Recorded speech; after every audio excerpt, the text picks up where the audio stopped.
প্রশাসনের প্রাণ, সচিবালয়ে মধ্যরাতে আগুন, 7 তলা থেকে 6 সূত্রপাত। দীর্ঘ অপেক্ষার পর ভেতরে ঢোকেন কর্মকর্তা কর্মচারীরা। বিগত সরকারের দালালরাই পুড়িয়েছে অপকর্মের নথি, দাবি সার্জিসের। গ্যাবে গ্যাবে আগুন লাগে, এখানে সন্দেহমূলক। এই আগুনটা কিন্তু স্বাভাবিক কোনো আগুন না, আমরা মনে করছি। সচিবালয় অগ্নিকাণ্ডের ঘটনা তদন্তে 7 সদস্যের কমিটি। নিরাপত্তা কর্মীদের গাফিলতিতে আগুন নেভাতে লেগেছে দীর্ঘ সময়, মত বিশেষজ্ঞের। আগুন নেভানোর সময় দুর্ঘটনায় প্রাণ ঝরল ফায়ার ফাইটার নয়নের। বাদজোহর কর্মস্থলে জানাজা। আকস্মিক মৃত্যুতে পরিবারে কান্নার রোল।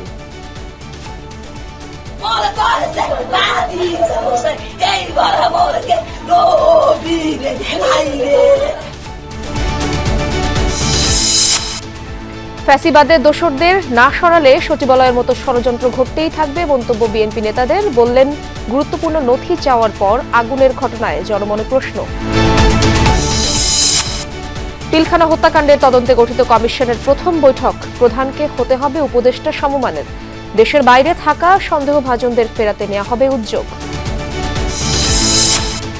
ভারতীয় নৌবাহিনীর হেফাজত থেকে 17 দিনেও ফেরানো যায়নি 78 নাবিক ও জেলেকে। এক নাবিকের অডিও বার্তার পর উৎকণ্ঠায় স্বজনরা। সূর্যের বায়ুমণ্ডলে ঢোকার রেকর্ড করতে যাচ্ছে নাসার মহাকাশ যান পার্কার সোলার প্রোব। নতুন রেকর্ডের দ্বারপ্রান্তে মানবজাতি।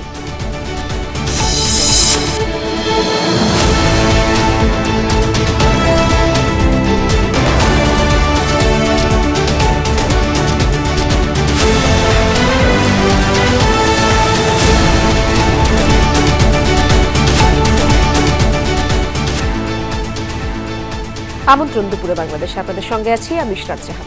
এতক্ষণ শিরোনাম দেখছিলেন।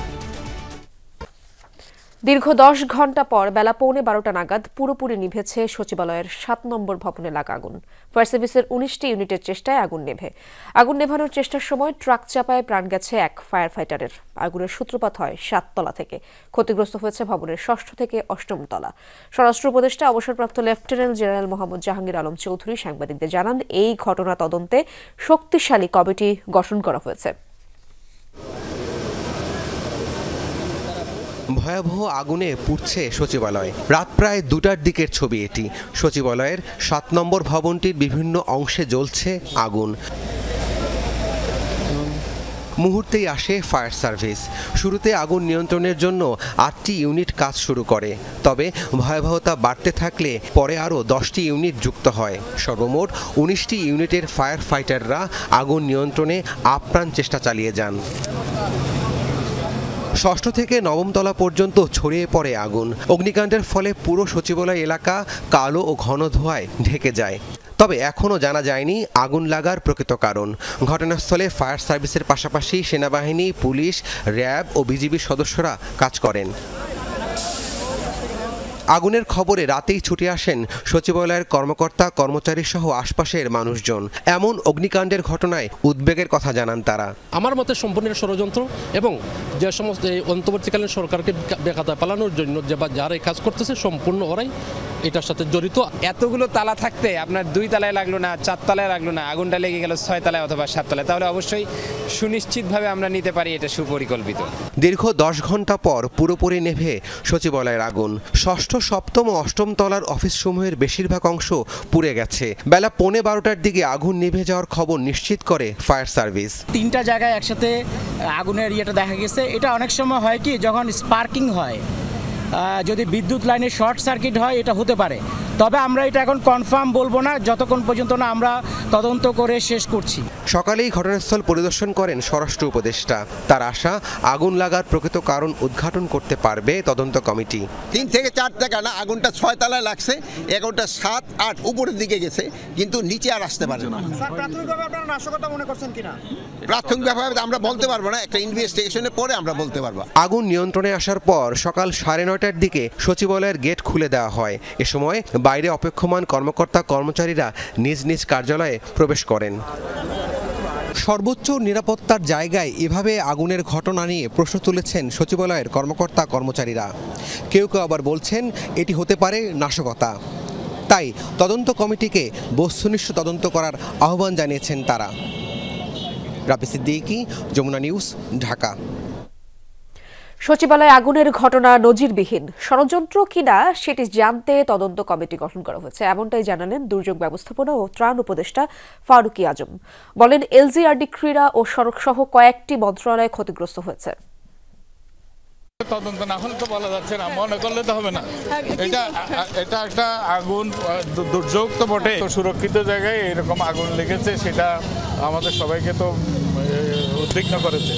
তো আশা করছি যে পূর্ণাঙ্গ তদন্তের পরে এটা অতি দ্রুত এটা জানা যাবে, সবাই আমরা বুঝতে পারবো যে কেন এই আগুনটা কিভাবে হয়েছে। দর্শক, সচিবালয় অগ্নিকাণ্ডের আরো খবর জানবো সহকর্মীদের কাছ থেকে। শুরুতেই যেতে চাই আমার সহকর্মী আলমগীর স্বপনের কাছে।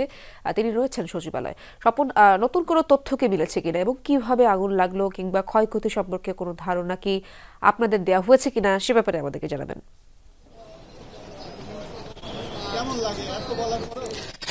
ইসরাত, মূলত সচিবালয়ের যে 7 নম্বর ভবন, সেই ভবনে স্থানীয় সরকার মন্ত্রণালয়, সড়ক পরিবহন মন্ত্রণালয় এবং আপনার ক্রীড়া মন্ত্রণালয় এবং শ্রম মন্ত্রণালয়, এই মন্ত্রণালয়গুলি সবচেয়ে বেশি ক্ষতিগ্রস্ত হয়েছে। তো আমার পিছনে এখন কথা বলছেন গণ অধিকার পরিষদের সভাপতি নুরুল হক নুরু। তিনি সচিবালয়ের ভিতরে ভিজিট করে এসেছেন, তিনি এখন কথা বলছেন। হৃৎপিণ্ড হিসেবে খ্যাত সচিবালয়ে এই ধরনের একটা মর্মান্তিক দুর্ঘটনা ঘটে গেল, এটি এমনিতে কোনো দুর্ঘটনা নাকি কোনো মানব শ্রেষ্ঠ পরিকল্পিত ষড়যন্ত্র? আমরা অনেকদিন ধরেই দেখছি যে এই সরকার দায়িত্ব নেওয়ার পর থেকেই দেশকে অস্থিতিশীল করার জন্য এবং সাম্প্রতিক সময়ে সরকারকে ব্যর্থ করার জন্য নানান ধরনের তৎপরতা লক্ষ্য করা যাচ্ছে। সচিবালয়ে আগুন এবং আগুনের যে ধরন, আসলে যেগুলো আমরা ভিতরে গিয়ে দেখলাম, বিশেষ করে আপনার একাধিক জায়গা থেকে আগুনের বোধহয় সূত্রপাত এক জায়গা থেকে না 2 জায়গা থেকে, সেটুকু তো এখনই সুনির্দিষ্টভাবে বলা যাচ্ছে না। তবে দেখা যাচ্ছে যে বিভিন্ন জায়গা থেকে আগুন লেগেছে, তার একটা আলামত লক্ষ্য করা যাচ্ছে এবং যেভাবে কয়েকটি ফ্লোর একেবারেই কয়লা হয়ে গিয়েছে, তাতে বোঝাই যাচ্ছে যে মানে এটা কোনো স্বাভাবিক কোনো দুর্ঘটনা না। আমরা যেটা ওখানে দেখলাম যে আপনার 5, 6, 7, 8, 9 বিশেষ করে এই 5টি ফ্লোরের মধ্যে 4টি বেশি ক্ষতিগ্রস্ত হয়েছে। আপনার 7, 6, 8, 9 এগুলো একেবারেই কয়লা হয়ে গিয়েছে। বিশেষ করে জনাব নুরুল হক নূর, আপনার দৃষ্টিতে কি মনে হয়েছে, এটা কি নাশকতা নাকি দুর্ঘটনা? আপনার প্রাথমিক পরিদর্শনে কি মনে হলো? প্রথমে আসলে অনুমান নির্ভর তো ওইভাবে এরকমের ঘটনায় কথা বলা খুব মুশকিল, তবে তারপরেও ঘটনাগুলোর ধরন দেখে আসলে এটা স্বাভাবিক কোনো দুর্ঘটনা মনে হয়নি। পরিকল্পিত ঘটনাও হয়ে থাকতে পারে, বিশেষ করে আপনার যেভাবে আগুনের সূত্রপাত এক জায়গা হলে ধরেন তার আশপাশ যদি পুড়ে যেত, কিন্তু দেখা যাচ্ছে যে বিল্ডিং এর এই মাথা থেকে ওই মাথা মাঝখান দিয়ে আগুন লেগেছে, আবার মাঝখান দিয়ে অনেকখানি পুড়েছে, আবার 2 সাইড পুড়েছে। যেমন আমাদের এই 2 জন ছাত্র উপদেষ্টা, তাদের যে আপনার দপ্তর, আপনারা জানেন যে একই ফ্লোরে এক মাথায় আপনার এলজিআরডির আরেক মাথায় হচ্ছে আপনার ডাক টেলিযোগাযোগ, সেই 2 মাথায় একেবারেই ওইরকম কিছু বলা চলে যে কেউ ভালোভাবে হচ্ছে কি যেভাবে আসলে আগুন লেগেছে তাতে বা আগুনের যে ধরন, তাতে আমাদের কাছে মনে হচ্ছে যে স্বাভাবিক ঘটনা না, এর পেছনে ষড়যন্ত্র থাকতে পারে। ক্ষয়ক্ষতি কেমন হয়েছে? ক্ষয়ক্ষতি ওনারা সঠিকভাবে তো আমরা ক্ষয়ক্ষতির চেয়ে ওখানে তো অনেক ধরনের সব মিনিস্ট্রিতেই গুরুত্বপূর্ণ ডকুমেন্ট রয়েছে, যেহেতু ওখানে প্রায় আপনার 5-6টা মিনিস্ট্রির মতো ছিল। ভবনই আপনার দর্শক, সচিবালয়ে নুরুল হক নূর কথা বলছিলেন। আমরা এবার যেতে চাই আমরা আরেক সহকর্মীর কাছ থেকে। তিনিও রয়েছেন সচিবালয়ে, ভাস্কর ভাদুরী। ভাস্কর, প্রধান উপদেষ্টা কি সচিবালয়ে পরিদর্শনে আসবেন কিনা, কোনো কিছু জানা গেল কিনা এবং সার্বিক পরিস্থিতি সম্পর্কে আমাদেরকে জানাবেন।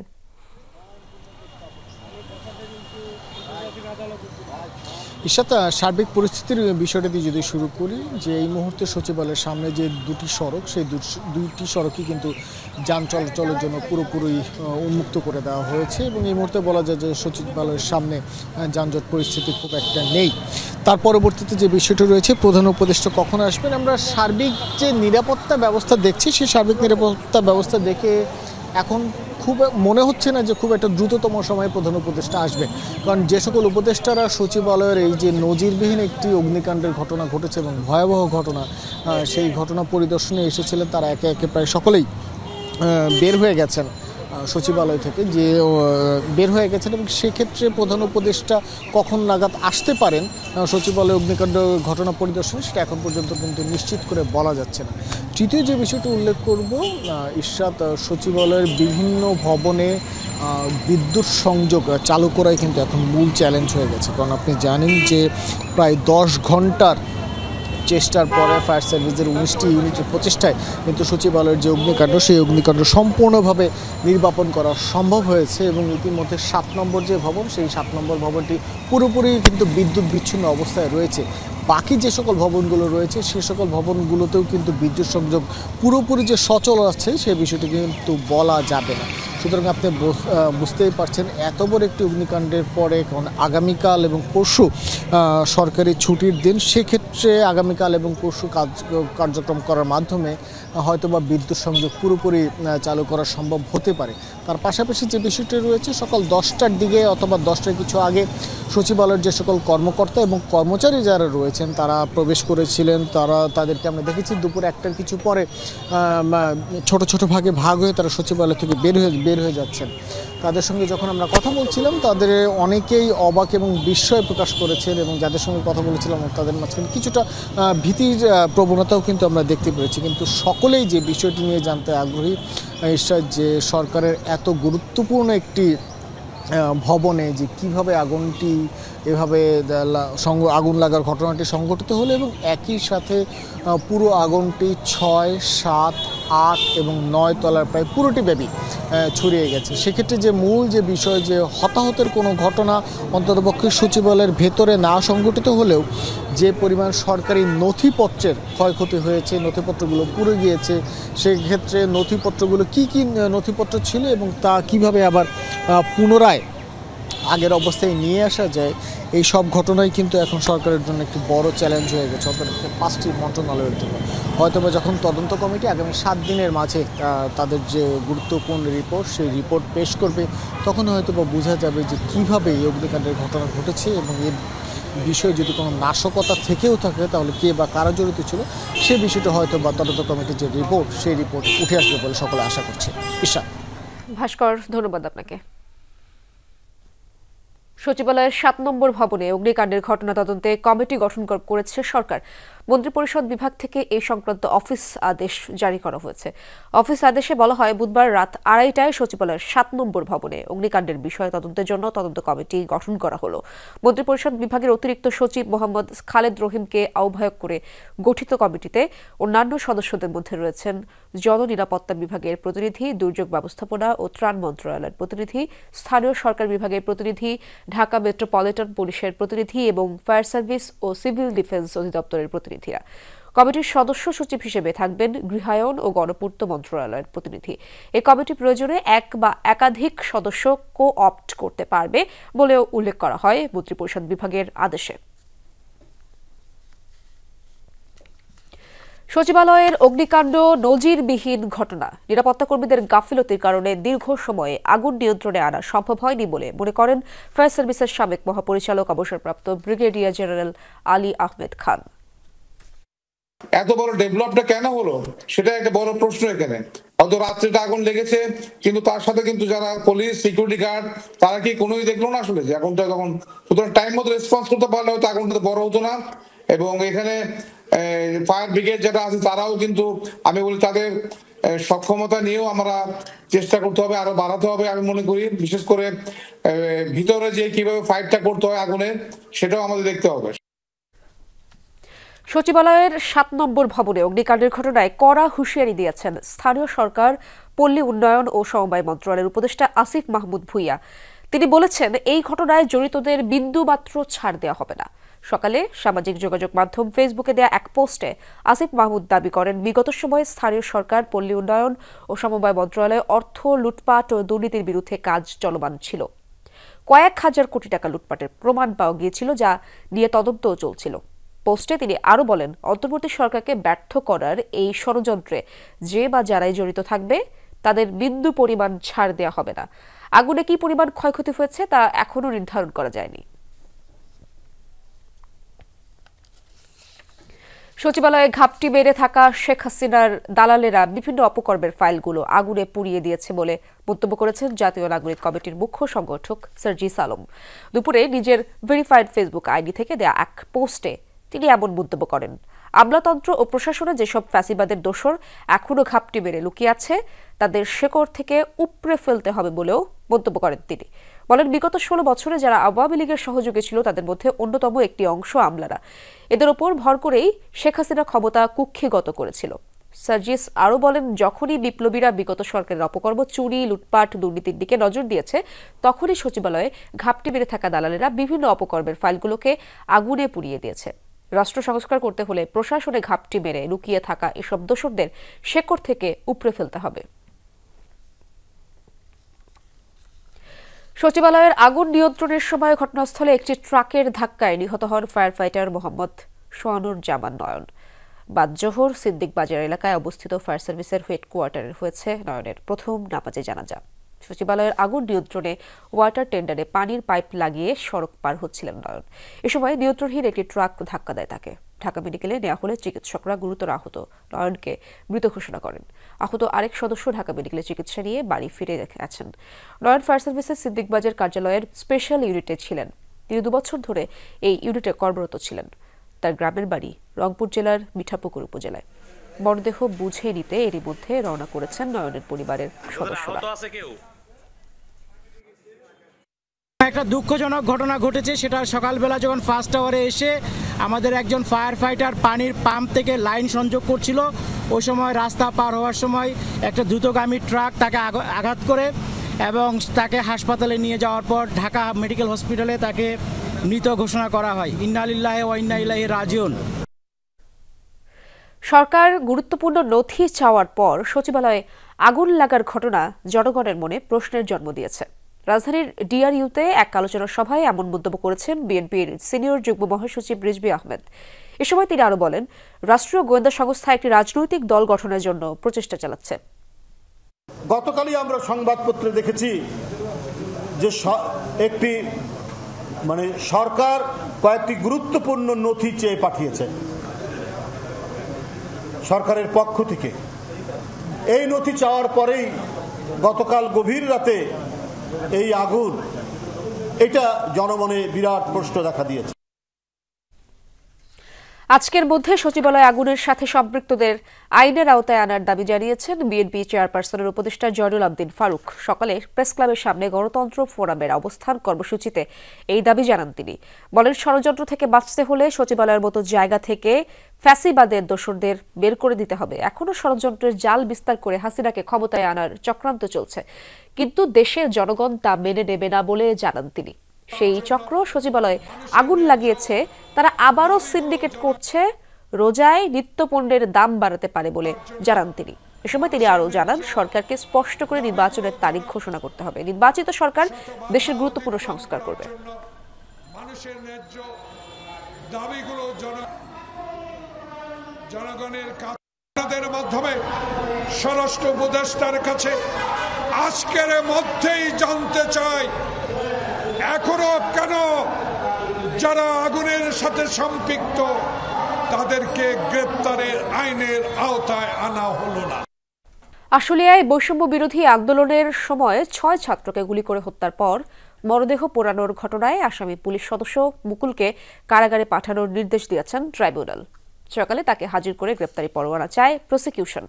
এরপর শুনানি শেষে আসামিকে গ্রেপ্তারের নির্দেশ দিয়ে কারাগারে পাঠানো হয়।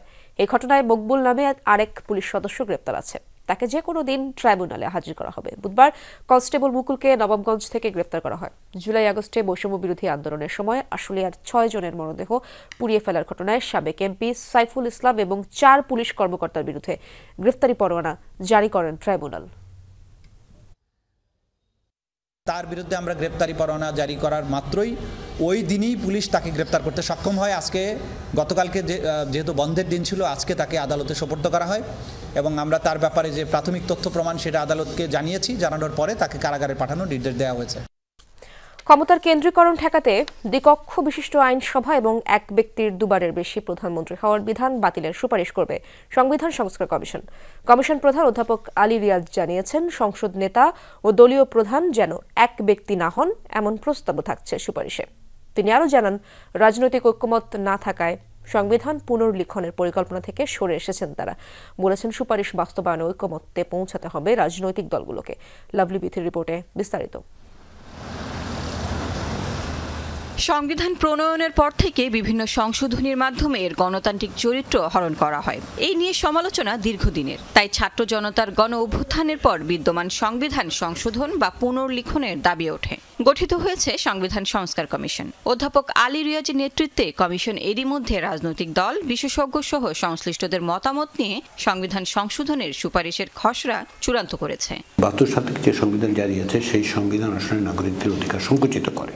কমিশন প্রধান বলেন, অতীতে ক্ষমতার এককেন্দ্রীকরণ করা হয়েছিল। এক্ষেত্রে ভারসাম্য আনতে দ্বিকক্ষ বিশিষ্ট আইনসভার সুপারিশ করা হবে। কমিশন পার্লামেন্ট তো কখনোই চেষ্টা করা হয়, কেউ প্রস্তাব করেছেন কেউ আগে, কিন্তু তেমনভাবে ঠিক সিরিয়াসলি নেওয়া হয়নি। এখন আমরা বিবেচনা করছি, এটা আমরা খুব বেশ গুরুত্ব দিয়ে বিবেচনা করছি। যথাযথভাবে সংবিধান সংস্কার করতে পারি, রাজনৈতিক দলগুলো ঐক্যমত্যের মাধ্যমে সংবিধানে এমন যে সমস্ত পদ ব্যক্তিতান্ত্রিক এখন একতন্ত্র প্রতিষ্ঠা করে, সেগুলোর পদ যদি আপনি রুদ্ধ করতে পারেন, তাহলে আরেকজন শেখ হাসিনা তৈরি হওয়ার, আরেকজন স্বৈরাচারী শাসক তৈরি হওয়ার পথ আপনি বন্ধ করতে পারেন। অধ্যাপক আলী রিয়াজের মতে, বিদ্যমান সংবিধান অনুযায়ী প্রধানমন্ত্রী একক ক্ষমতার অধিকারী। এতে জবাবদিহিতা নিয়ে সৃষ্টি হয়েছে স্বৈরতন্ত্রের। মেয়াদের পাশাপাশি প্রধানমন্ত্রীর একই সাথে সংসদ বা আইনসভা এবং দলের প্রধান যেন না হন, সংবিধান সংশোধনীতে এমন বিধান যুক্ত করার সুপারিশ করবে সংস্কার কমিশন। প্রধানমন্ত্রী একাধারে একাধিক পদ পেশ করার, এগুলি ক্ষমতা রাখেন। এই ভারসাম্যটা শুধুমাত্র রাষ্ট্রপতির সঙ্গে না করে সংসদের মধ্যেও তৈরি করতে হবে। এই যে 2 মেয়াদের বেশি না রাখা, সেটা সম্পর্কে প্রায় ঐকমত্য একটা আমরা দেখতে পেয়েছি। বিদ্যমান সংবিধানের বিতর্কিত 70 অনুচ্ছেদ বাতিলেরও সুপারিশ করবে কমিশন। সংসদ সদস্যদের পায়ে বেড়ি লাগিয়ে দেয় এবং তারা দল এবং ব্যক্তির অনুগত হয়ে পড়ে, সেখান থেকে বের করার ব্যাপারে কোনো রকম দ্বিধা আমি কোনো রকম রাজনৈতিক সংগঠনের কাছ থেকে দেখতে পাইনি, কোনো সিভিল সোসাইটি অর্গানাইজেশন থেকে দেখতে পাইনি, সংবিধান বিশেষজ্ঞদের কাছ থেকেও পাইনি। তাহলে এটা পরিবর্তন করতে হবে। আমরা পরিবর্তনের সুপারিশ করব। ক্ষমতাচ্যুত আওয়ামী লীগ সরকার একক সংখ্যাগরিষ্ঠতার জেরে সংবিধান থেকে তত্ত্বাবধায়ক সরকারের বিধান বাতিল করেছিল। উচ্চ আদালতের রায়ে আবারও নিরপেক্ষ সরকারের অধীনে নির্বাচনের এই বিধান ফিরেছে। সংবিধান সংস্কারের সুপারিশে তত্ত্বাবধায়ক সরকার ব্যবস্থা থাকছে, তবে আগামী জাতীয় নির্বাচন অন্তর্বর্তী সরকারের অধীনেই হবে, জানিয়েছেন আলী রিয়াজ। এই সরকারের বৈধতা যেমন আইনি, এই সরকারের বৈধতার সবচেয়ে বড় জিনিস হচ্ছে নৈতিক, এবং সেটা যুক্ত আছে কিসের সাথে? যুক্ত আছে হচ্ছে এই গণঅভ্যুত্থান প্রক্রিয়াটা অতীতে যেমন হয়েছে তেমনই হতে হবে, এমন কোনো রকম বাধ্যবাধকতা নেই, কারণ আপনি একটা নতুন বাস্তবতার মধ্যে আছেন। এটা একটা বিশেষ পরিস্থিতি তৈরি করেছে, ফলে আপনাকে ওইভাবেই বিবেচনা করতে হবে। আমরা ওইভাবেই বিবেচনা করব। রাষ্ট্রপতি নির্বাচন, সরকারের মেয়াদ, বিচার বিভাগের বিকেন্দ্রীকরণ সহ বেশ কিছু বিষয়ে মতামত পেয়েছে কমিশন। এইসব বিষয়ে প্রস্তাবে থাকতে পারে সংবিধান সংস্কার কমিশনের সুপারিশে। বিচার বিভাগের বিকেন্দ্রীকরণ দরকার, আমরা সেটা বিবেচনা করছি।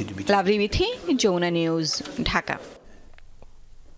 পিলখানা হত্যাকাণ্ডের সন্দেহভাজন যারা দেশের বাইরে আছে তাদের ফেরাতে উদ্যোগ নেওয়া হবে বলে জানিয়েছেন সরকার গঠিত তদন্ত কমিশন। সকালে পিলখানায় অনুষ্ঠিত কমিশনের প্রথম বৈঠক শেষে এই কথা জানান কমিশন প্রধান ও বিডিআরের সাবেক মহাপরিচালক ALM ফজলুর রহমান।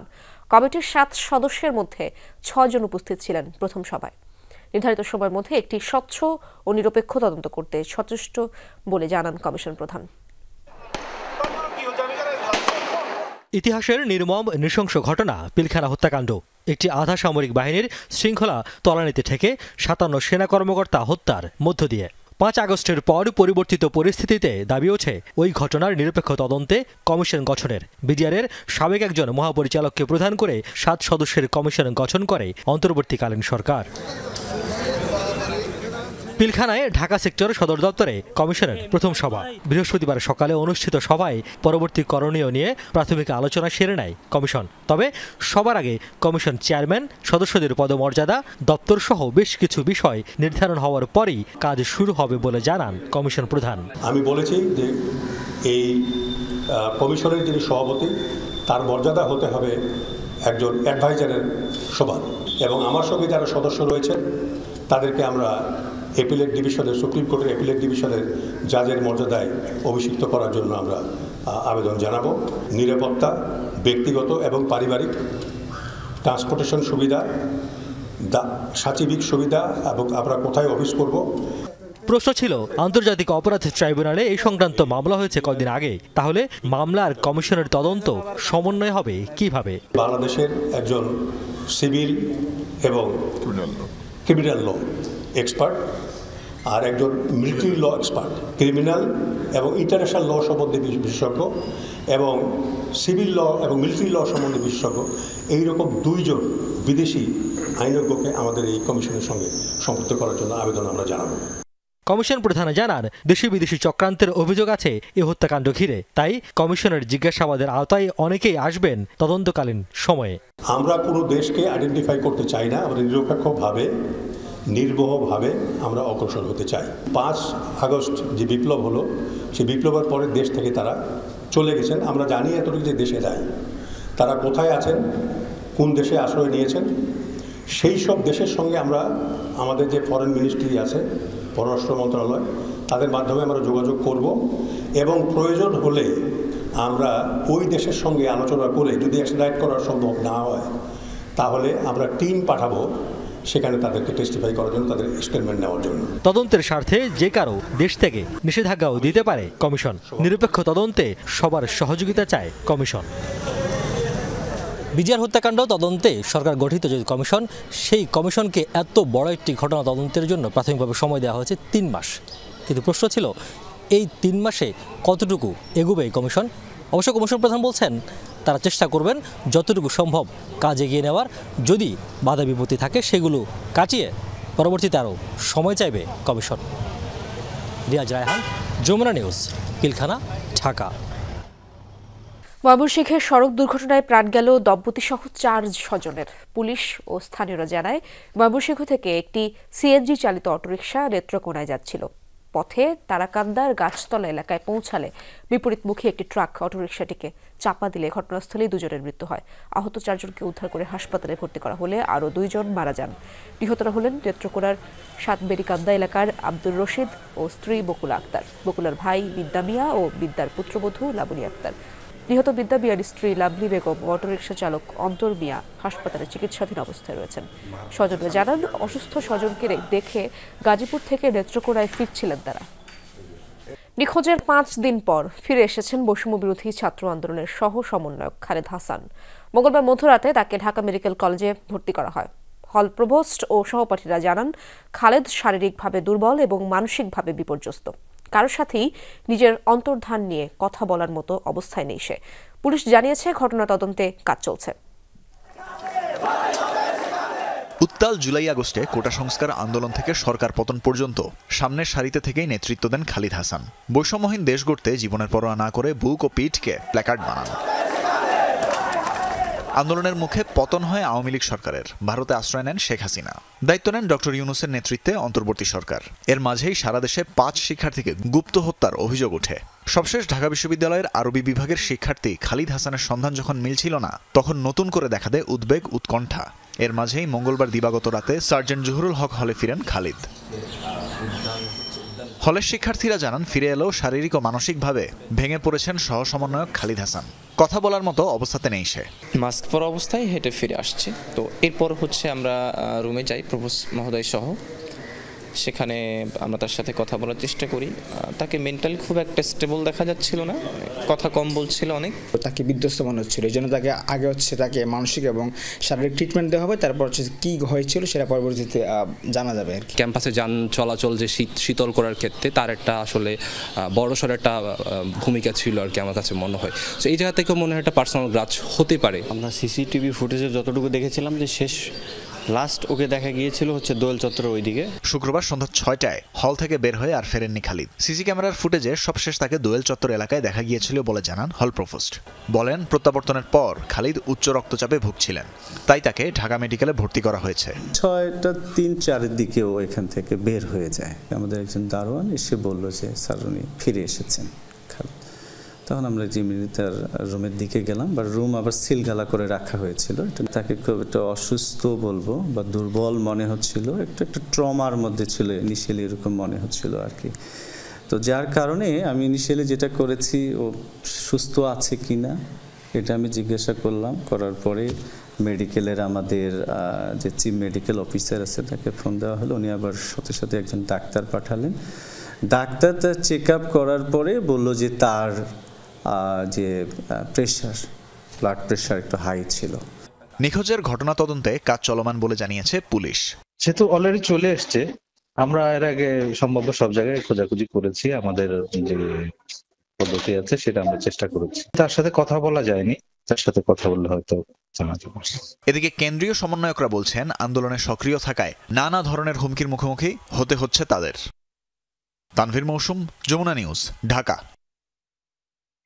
দুটি ফিশিং বোটে থাকা ৭৮ জন নাবিক ও জেলেকে ফিরিয়ে আনা যায়নি ১৭ দিনেও। বর্তমানে তারা আছেন ভারতীয় নৌবাহিনীর হেফাজতে। এক নাবিকের পাঠানো অডিও বার্তা শোনার পর উদ্বেগ উৎকণ্ঠায় স্বজনরা। দ্রুত ফিরিয়ে আনতে কার্যকর পদক্ষেপ গ্রহণের দাবি তাদের। ফিশিং বোট লাইলা ২-এর চিফ ইঞ্জিনিয়ার রাসেল রানার স্ত্রী শামিমা ৩ বছর বয়সী শিশু নিয়ে ঘুরছেন সদরঘাট এলাকায়। ১৭ দিন ধরে অপেক্ষার প্রহর গুনছেন তিনি।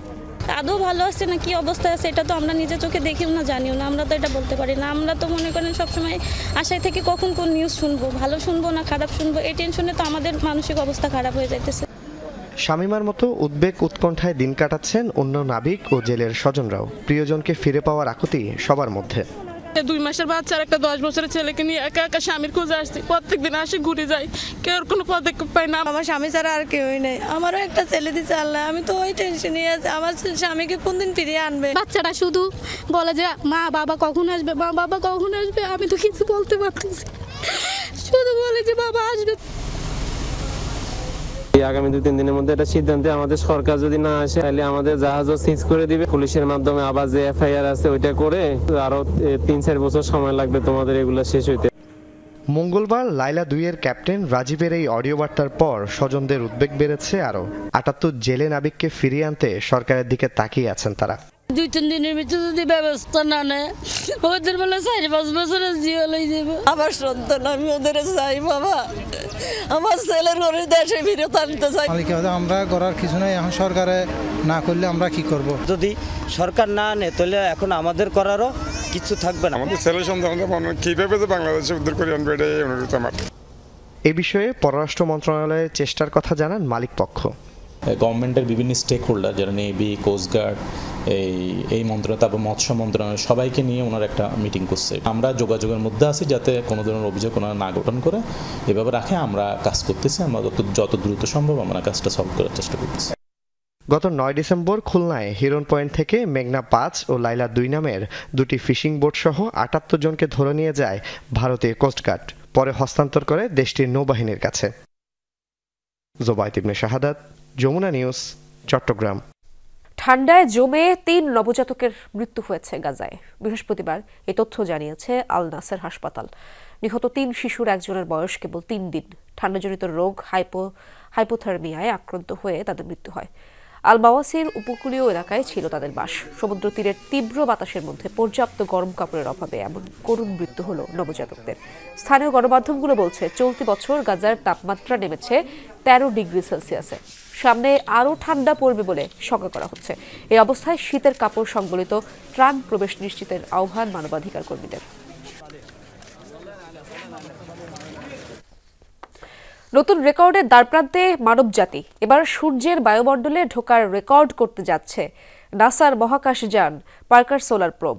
বিজ্ঞানীরা বলছেন সব ঠিক থাকলে 24 ডিসেম্বরে সূর্যের বায়ুমণ্ডলে প্রবেশ করার কথা যানটির। তবে এই সম্পর্কে নিশ্চিত হওয়া যাবে শনিবার। প্রচণ্ড তাপমাত্রা আর তীব্র বিকিরণের কারণে কিছুদিন যোগাযোগ বিচ্ছিন্ন থাকার কথা যানটির। বিশ্ব ব্রহ্মাণ্ডের রহস্য নিয়ে সভ্যতার শুরু থেকেই কৌতূহলের শেষ নেই মানবজাতির। তাই বছরের পর বছর এ রহস্য উদ্ঘাটনে চলছে নিরলস গবেষণা। এরই ধারাবাহিকতায় এবার নাসার বিশেষ মহাকাশযান পার্কার সোলার প্রোব প্রথমবারের মতো গেছে সূর্যের সবচেয়ে কাছাকাছি। নাসার তথ্যানুযায়ী সব ঠিক থাকলে 24 ডিসেম্বরই সূর্যের বাইরের বায়ুমণ্ডলে প্রবেশ করেছে সেটি।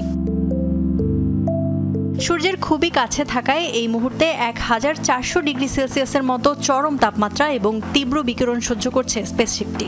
11.5 সেন্টিমিটার পুরু কার্বন কম্পোজিট ঢাল দিয়ে সুরক্ষিত এটি। গতি ঘন্টায় 4,30,000 মাইল। গতি বেশি হয় গলনাঙ্কে পৌঁছানোর আগেই নির্দিষ্ট পথ পাড়ি দিতে পারছে পার্কার, যে কারণে প্রচণ্ড তাপমাত্রা আর বিকিরণের মধ্যেও টিকে থাকার কথা যানটির। এর আগে মানবসৃষ্ট কোনো বস্তু সূর্যের এত কাছে যায়নি। সূর্যের কাছে যাওয়া নিশ্চিত করতে বিশেষ প্রক্রিয়ায় ভেনাসের মধ্যাকর্ষণের মাধ্যমে পার্কারের গতিতে পরিবর্তন আনা হয়েছে। প্রচণ্ড তাপমাত্রায় যাতে গলে না যায় সেজন্য ব্যবহার করা হয়েছে বিশেষ প্রতিরক্ষা শিল্ড। পুরো বিষয়টায় মানবজাতির জন্য অবিশ্বাস্য সাফল্য। বেশ জটিল এই প্রক্রিয়ার জন্য নাসার সাথে কয়েকদিন বিচ্ছিন্ন থাকবে পার্কারের যোগাযোগ। আগামী 28 ডিসেম্বর স্থানীয় সময় সকাল 5টায় পরবর্তী সংকেত পাওয়ার কথা। মিশনটির মাধ্যমে সূর্য সম্পর্কে আরও গুরুত্বপূর্ণ ও নতুন তথ্য মিলবে বলে আশা করছেন বিজ্ঞানীরা। পার্কার যখন সূর্যের এত কাছে পৌঁছেছে তখন সময়টা মূলত সোলার ম্যাক্সিমামের, যার অর্থ সূর্য তখন সবচেয়ে বেশি গতিশীল। নক্ষত্রটিতে প্রচুর বিস্ফোরণের কারণে তৈরি হচ্ছে বিশাল solar flare, coronal mass injection. এগুলো মিল্কওয়ে গ্যালাক্সির সবচেয়ে বড় বিস্ফোরণ। এক একটার আকার পুরো পৃথিবীর চেয়েও বিশাল। পার্কার সোলার প্রোবের এই অভিযান এক কথায় অবিশ্বাস্য।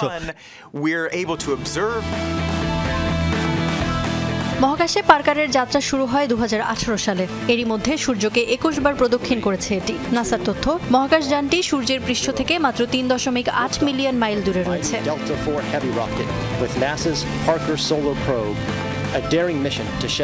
ইফাতার খন্দকার, যমুনা নিউজ। দর্শক, এই ছিল দুপুরে বাংলাদেশে। এতক্ষণ সাথে থাকার জন্য ধন্যবাদ সবাইকে।